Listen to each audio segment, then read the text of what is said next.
the ball, Taves. Run it by Matthews. Give it back for Taves. Marching down deep. Shoots and scores! The ball, Taves!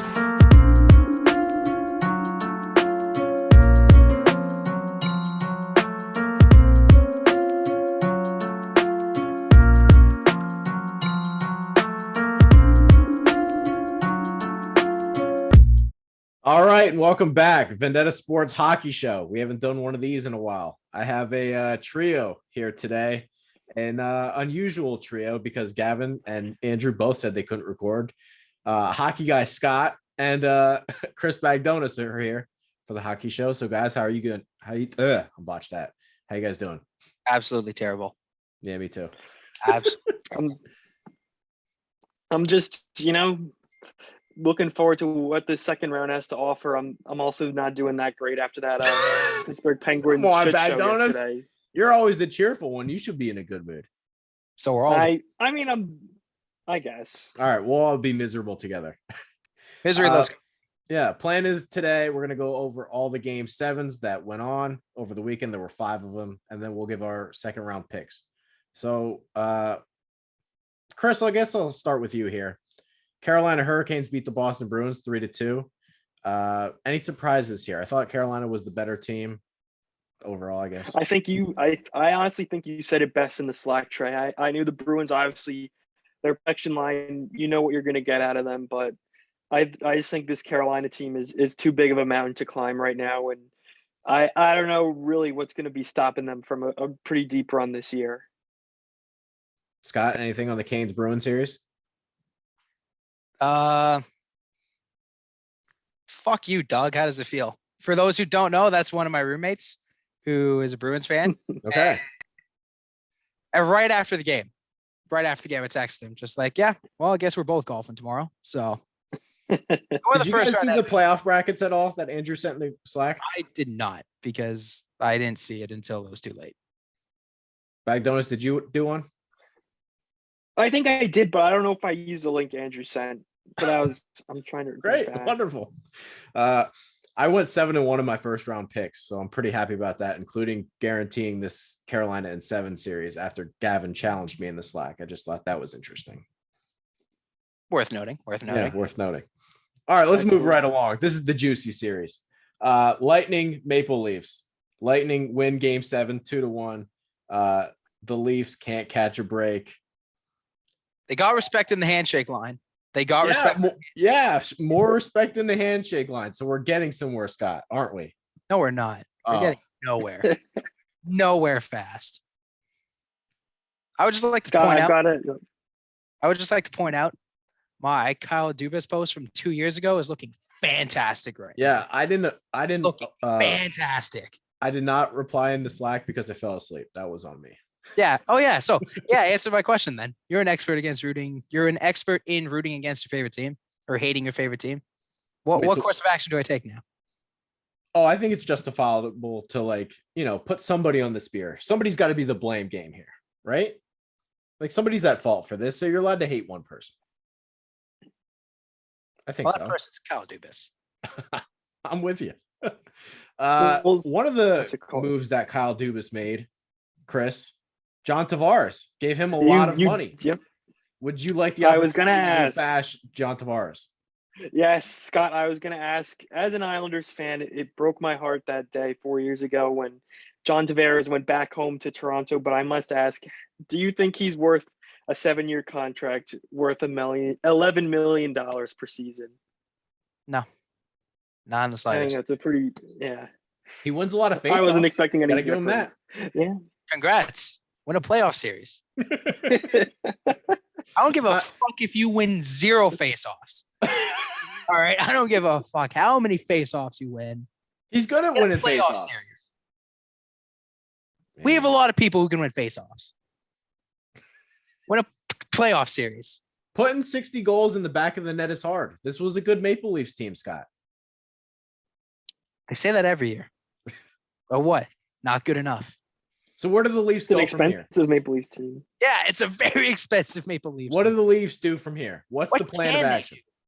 Not much. Is Jack Campbell coming back? I feel like you have to try at this point. So I don't Do you know. trade William Nylander? Yeah, good luck finding someone to take that contract. I actually like him. I like William Nylander. Yeah, but I don't think teams would love him for the price.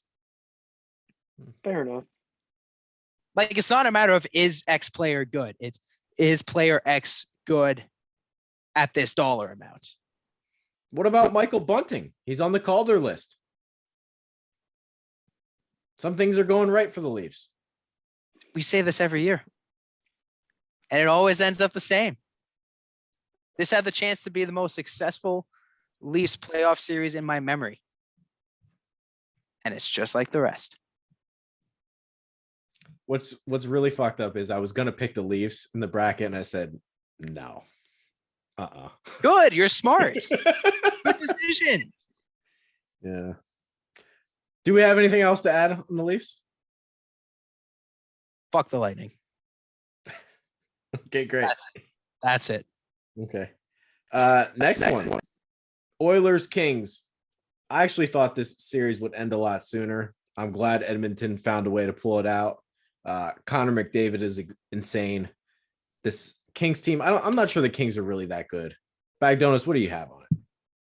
I'm with you. I'm happy for them. You know what? They sold their soul to the hockey gods a long time ago with those 2 Stanley Cups back in like 2012 or whatever. But I was happy that it seemed like their rebuild was finally getting somewhere, but they still have a long ways to go. If Philip Deneau, he's a great player, he can't, or if he's I wouldn't say your best center because obviously you have Kopitar there, but they still have obviously some work to do if they really want to be one of the big hitters in the West. Scott, anything on the guy that Kane doesn't know anything about, Connor McDavid? That is still one of my favorite stories of all time. Yeah, you know what? Well, at one point a Canadian team's got to do good. I'm happy it's Connor McDavid. I'm happy he's doing well. Or someone who Kane has to ask, hey, yeah, do you play any sports? We also get Battle of Alberta, so that's gonna be exciting. I'm looking forward to that. That's gonna be fun. Must watch TV right there.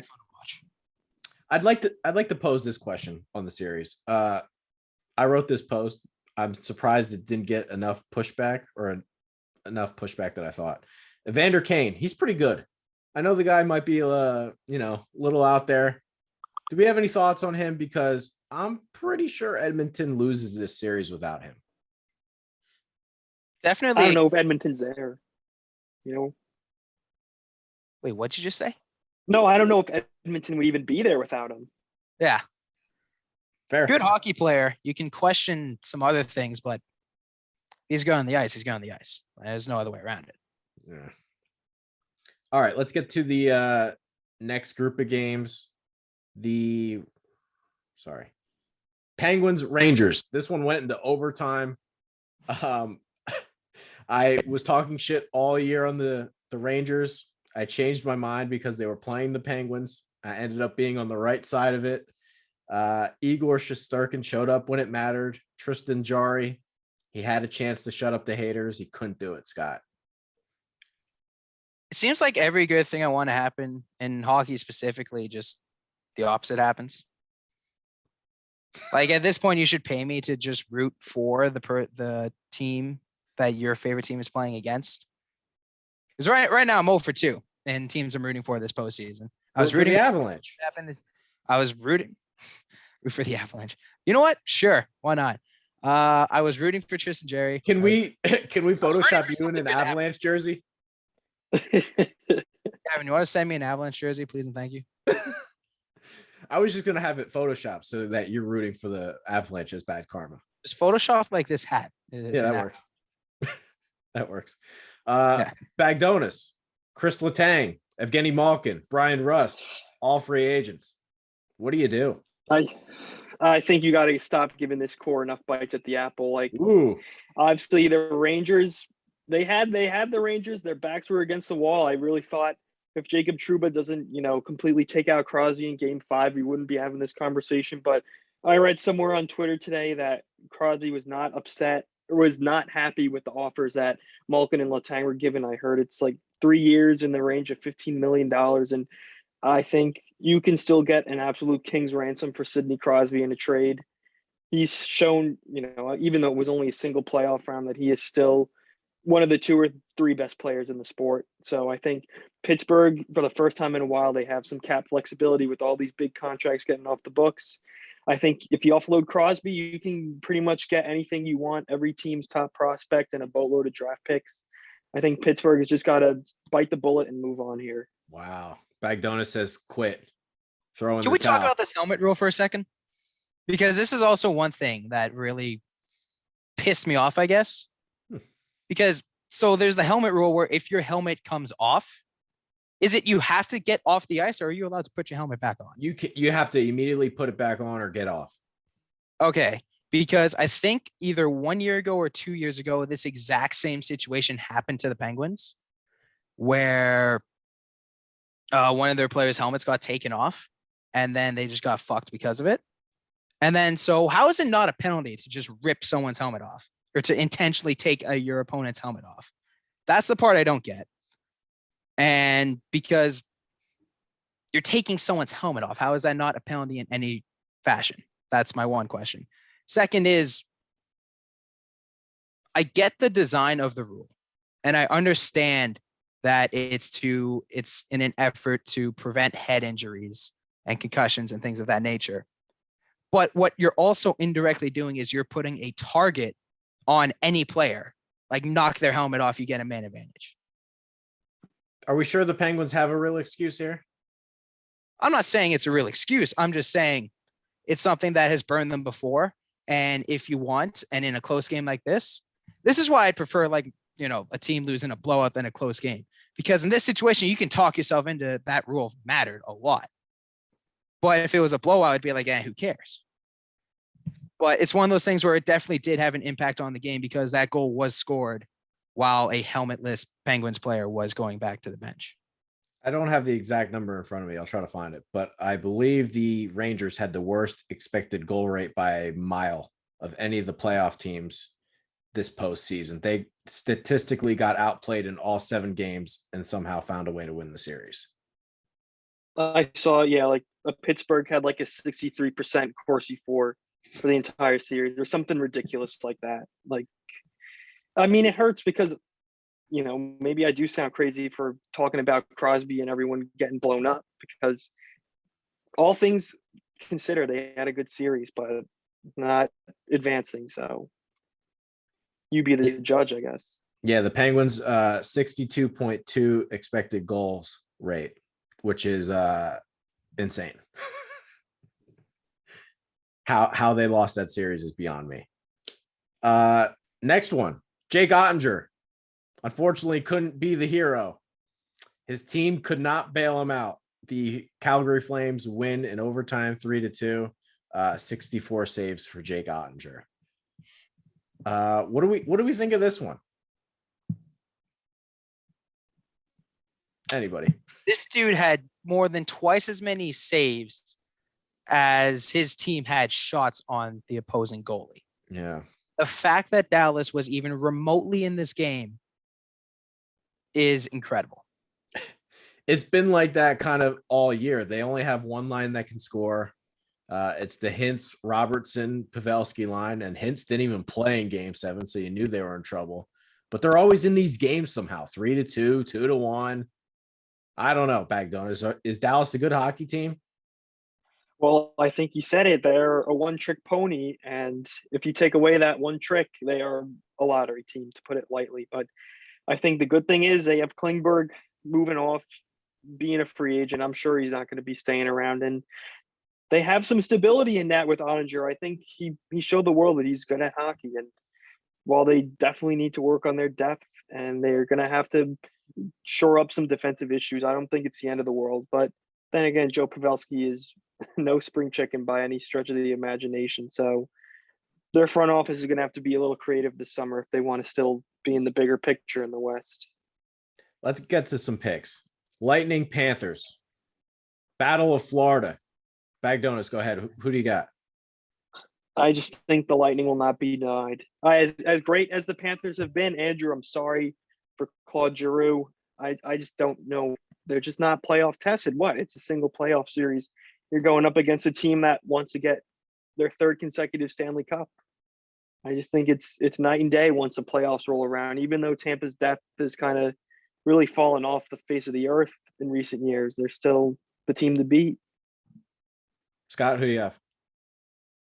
Who do I have or who do I want? Because Either. I want Both. nothing more than Tampa to just get absolutely smashed. I want nothing more than them to just get blown out. Is that going to happen? No. They're going to win the series just because they are definitely the better team. And hey, they can hang with anyone. They can hang tough in all kinds of circumstances. Down on the road, they can do it. They can come back from a deficit. They can do it all. I'm taking the Florida Panthers. I believe in the Florida Panthers. I really do. They won the President's Trophy for a reason. I don't know. Something about this Lightning team, it tells me they're banged up. They do look a little banged up. Braden Point's not going to play in game one. Kucherov was having trouble staying on the ice. I mean, this team has been through some wars. Eventually, that stuff kind of catches up to you. And Vasilevsky hasn't exactly been Vasilevsky. So I think the Florida Panthers might get him. We'll see. I'll be watching that closely. Yeah, next series. St. Louis Blues, Colorado Avalanche. We'll go to Scott and then Bagdonis.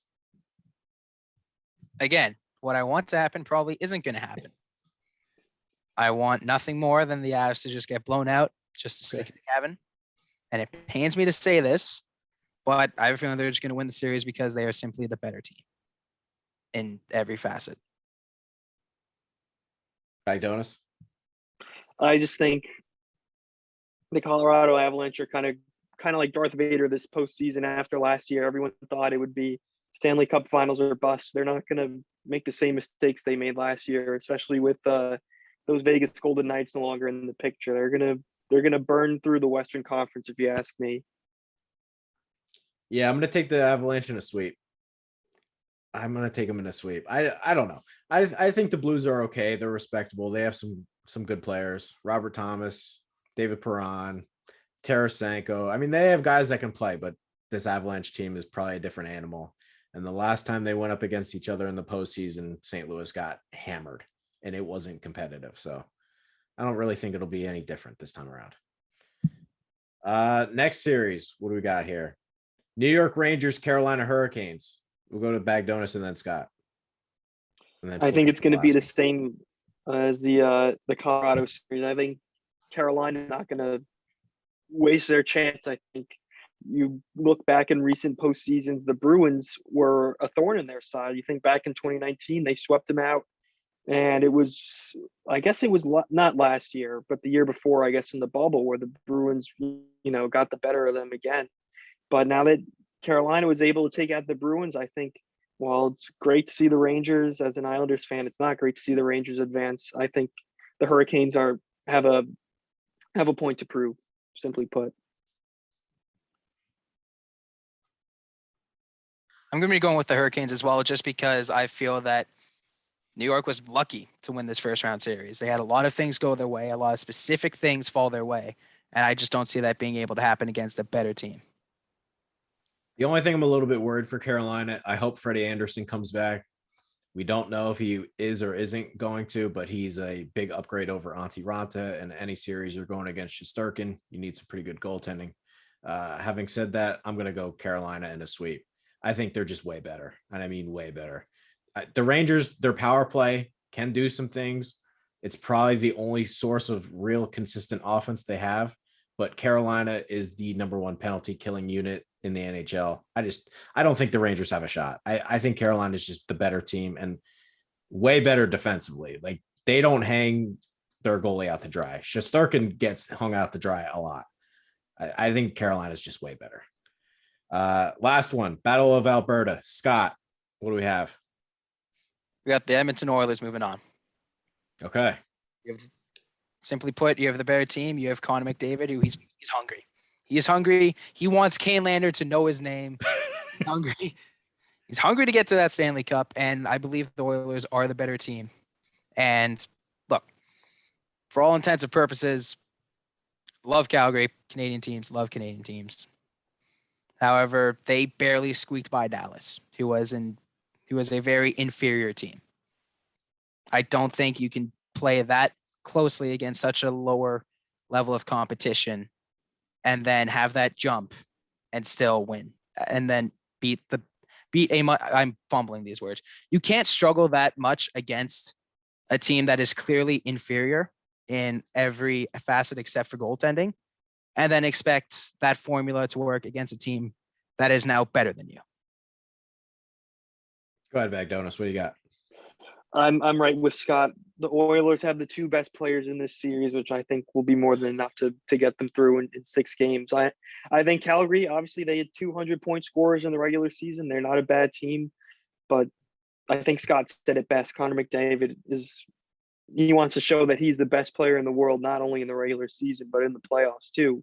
And I saw something that he already has 6 multi-point games in the postseason, and he's only played 7 games in the playoffs. So I think I'm surprised he hasn't had 7 then. Yeah. Well, that's the standard he's held to. I don't blame you. Yeah. Man, I do have the Oilers in my bracket, so I guess I have to stick with them, but you guys are making me really nervous because I think the Flames are really, really good. I would say the biggest concern is I'm not sure the Flames have like a premier defenseman that can really slow those guys down. They're a good defensive team. They limit shots. They usually outshoot their opponents, but I mean, asking those guys like Hannafin and Rasmus Anderson and Zadorov and Goodbranson, I mean, those are not household names. To ask them Craig to stop, Jankowski. to ask them to stop McDavid and Draisaitl and Kane feels like a problem. And this Edmonton team's for real. Since the coaching changed, they're one of the best teams in the league. So I'll go with Edmonton, but you guys make me nervous. Okay. Any final thoughts here? I think we did all right. What do we think? I think we did all right. I don't think we even need Gavin. What do you think? Nah, don't need him. Don't need him anymore. You think we need Emma Brown? Okay. Maybe the tandem of them. See what kind of I just liked Emma Brown's post where it was like, "Ha, I'm back. I bet Chickster's mad." Okay, bye. That's it. Yeah. All right. That was the Vendetta Sports Hockey Show. I think we're gonna get one of these graphic interns to make a new graphic for this. I think we need one. That's Scott Logush, Logush 52, I believe, unless he changed it. I've not changed it yet. Bagdonis, I don't even know what your Twitter is. I think it's just Chris Bandanas. Got it. Yeah, Chris Bagdonis. Follow him. Myself, Trey Daubert. Thank you guys for watching. Hit that subscribe button on YouTube, and we'll see you next time.